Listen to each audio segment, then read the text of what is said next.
కాచిందెయ్యి వేడి వేడి అన్నం మీద కమ్మని పప్పు కాచిందెయ్యి వేడి వేడి అన్నం మీద కమ్మని పప్పు కాచిందెయ్యి పప్పు తప్పడం కలిపి కొట్టడం భోజనం మన భోజనం తల్లి తోడు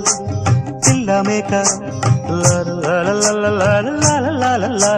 తల్లి తోడు పిల్ల మేక ఆలు మగలు అత్త కోడలు బాసు బంటూ ఒకటేనంటూ కలవడం భోజనం వన భోజనం